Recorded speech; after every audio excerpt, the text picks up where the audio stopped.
സംസ്ഥാനത്ത് സ്വർണ്ണവിലയിൽ കുതിപ്പ് തുടരുന്നു. 95,000 കടന്നു. ഇന്ന് ഒറ്റയടിക്ക് 1000 രൂപയുടെ വർധനമാണ് ഉണ്ടായത്. സ്വർണം റെക്കോർഡിലേക്ക് കുതിക്കുന്നുവെന്ന സൂചനയാണ് പുറത്തുവരുന്നത്. സംസ്ഥാനത്ത് സ്വർണ്ണവിലയിൽ വൻ കുതിപ്പാണ് ഇന്നും രേഖപ്പെടുത്തിയത്. ഏറെ നാളത്തെ ഇടവേളയ്ക്ക് ശേഷം പവൻ വില 95,000 പിന്നിട്ടു. ഇന്നലെ 520 രൂപയായിരുന്നു ഒരു പവൻ സ്വർണത്തിന് കൂടിയതെങ്കിൽ ഇന്ന് ഒറ്റയടിക്ക് 1000 രൂപയുടെ വർധനവാണ് ഉണ്ടായിരിക്കുന്നത്. സമീപകാലത്തെ ചാഞ്ചാട്ടം അവസാനിപ്പിച്ച് സ്വർണം റെക്കോർഡിലേക്ക് കുതിക്കുന്നുവെന്ന സൂചനയാണ് പുറത്തുവരുന്നത്. അങ്ങനെയെങ്കിൽ സമീപ ദിവസങ്ങളിൽ തന്നെ സ്വർണം സർവകാല റെക്കോർഡ് തിരുത്തിയേക്കാം. ഇന്ന് 22 ക്യാരറ്റിന്റെ 1 ഗ്രാം സ്വർണത്തിന് 125 രൂപയും 1 പവൻ സ്വർണത്തിന് 1000 രൂപയുമാണ് വർദ്ധിച്ചിരിക്കുന്നത്. ഇതോടെ ഇന്നലെ 11,755 രൂപയായിരുന്ന ഗ്രാം സ്വർണത്തിന്റെ വില ഇന്ന് 11,900 ആയി. ഇന്നലെ 1 പവൻ സ്വർണത്തിന് 94,200 രൂപയായിരുന്നു. ഇന്ന് അത് 95,200 രൂപയിലേക്ക് മാറി. ഈ മാസത്തെ ഏറ്റവും ഉയർന്ന വിലയാണിത്. 18 ക്യാരറ്റ് സ്വർണത്തിന്റെ വിലയും ഉയർന്നിട്ടുണ്ട്.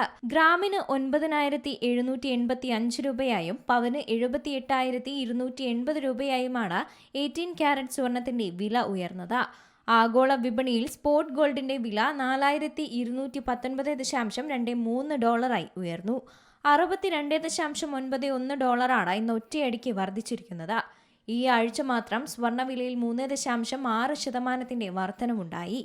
അതേസമയം മാസത്തിലെ ആദ്യ ദിനങ്ങളിൽ വിലയിൽ ചാഞ്ചാട്ടമുണ്ടായതിനാൽ നവംബറിൽ ഇതുവരെ 5.2% ഉയർച്ചയാണ് സ്വർണത്തിനുണ്ടായത്. ആഗോള വിപണിയിലും സ്വർണ്ണവില ഉയർന്നിട്ടുണ്ട്. ഇതുതന്നെയാണ് ആഭ്യന്തര വിപണിയിലും പ്രതിഫലിച്ചത്. US കേന്ദ്ര ബാങ്കായ ഫെഡറൽ റിസർവ് പലിശ കുറയ്ക്കുമെന്ന പ്രതീക്ഷയാണ് സ്വർണ്ണവിലയെ വലിയ രീതിയിൽ ഉയർത്തുന്നതെന്നാണ് വിലയിരുത്തൽ. കേന്ദ്ര ബാങ്കുകളുടെ സ്വർണ്ണ വാങ്ങലും വിലയെ സ്വാധീനിച്ചിട്ടുണ്ട്. US ഫെഡ് നിരക്ക് കുറയുമെന്ന പ്രതീക്ഷയെ തുടർന്ന് കഴിഞ്ഞ ആഴ്ച ഇന്ത്യയിലും മറ്റ് ആഗോള ഓഹരി വിപണികളിലും സ്വർണ്ണവിലയിൽ ശക്തമായ വാങ്ങൽ താൽപര്യം പ്രകടമായിരുന്നു. ഇത് തുടർച്ചയായ 4ാം മാസവും MCXന്റെ സ്വർണ്ണ നിരക്കുകൾ ഉയർന്ന നിലയിലെത്താൻ സഹായിച്ചിട്ടുണ്ട്. News desk C Malayalam news.